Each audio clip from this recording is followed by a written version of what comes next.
I'm Kate Swain. I'm CEO of Redcatch Community Garden.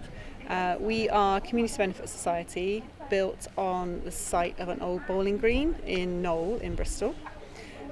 We were set up 7 years ago, all by volunteers at the time, and we worked to produce this fantastic place, which is somewhere where the community can come together, learn about healthy eating, think about their mental health and physical health and well-being, educate themselves or meet new people, reducing isolation and loneliness, and generally improving our community cohesion in the area.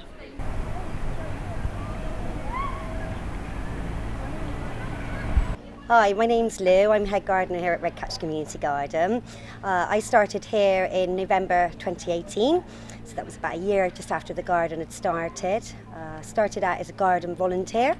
I just enrolled on the RHS Level 2 horticultural course, and I was looking at gaining some extra skills and experience in gardening, as I'd only had minimal kind of practice at home, really, just doing little bits in the garden. So I joined them then, and in the March the next year I got a little job in the cafe.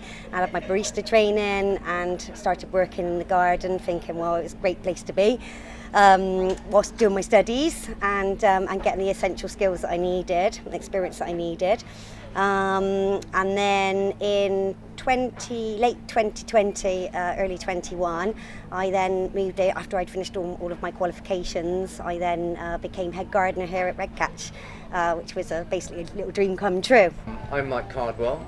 7 years ago, Kate and I founded this when it was just a bowling green, so I think she's already been through that. And here we are, we've transformed into this amazing community space, of which I'm incredibly proud. But we wouldn't be here if it wasn't for our volunteers and the fact that the community, we serve the community and we get so much great feedback. So it's been really inspiring.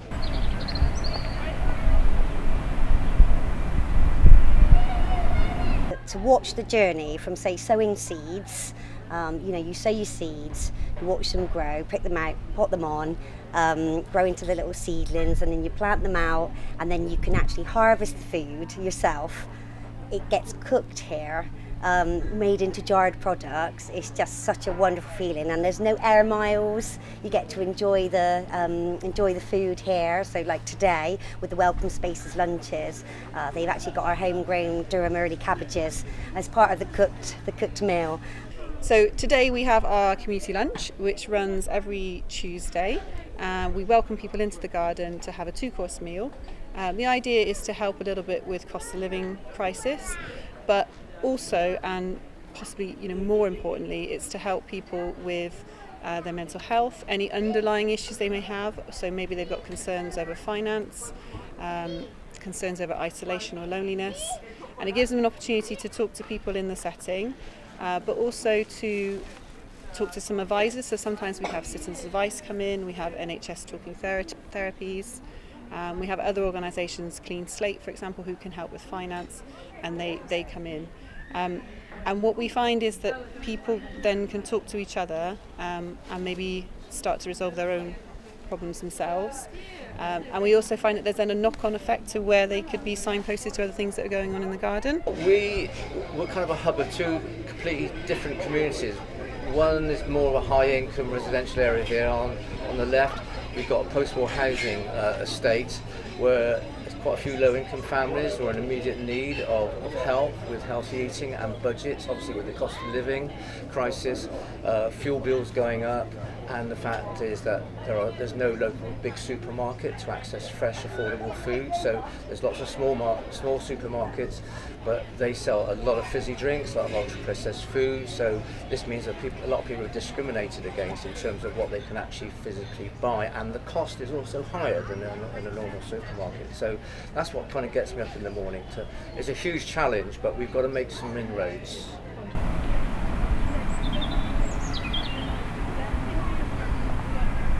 As co-founder, the project is really, really important to me. You can't enter into these types of projects unless you solely believe in what you're doing, and we absolutely do here. So we are now 20 staff and 30 to 40 volunteers, and we've all got great experiences, great ambitions, all trying to do something positive for our community to support those around us. There's lots of different ways people can get involved in projects like this or do different things for their communities. It could be that you volunteer, so we do have lots of volunteers. It could be that you come to an event that we put on and support in that way. It could be you buy a coffee from the shop. It could be that you've got some advice or some learning or some education. It could be that you just come in and say, cheers, thank you very much, this is really great what you're doing, and kind of support in that way too. I just think don't be scared to give it a go. You know, anything's possible. You can nurture and love these little seedlings, but just give it a go. Give it a go. And in terms of a space, I think it's really, places like this are vital for the community. We had some feedback from a recent award that we'd won for Best Community Garden, and the feedback from local people, it was really, really heartwarming. It's a really important space for people.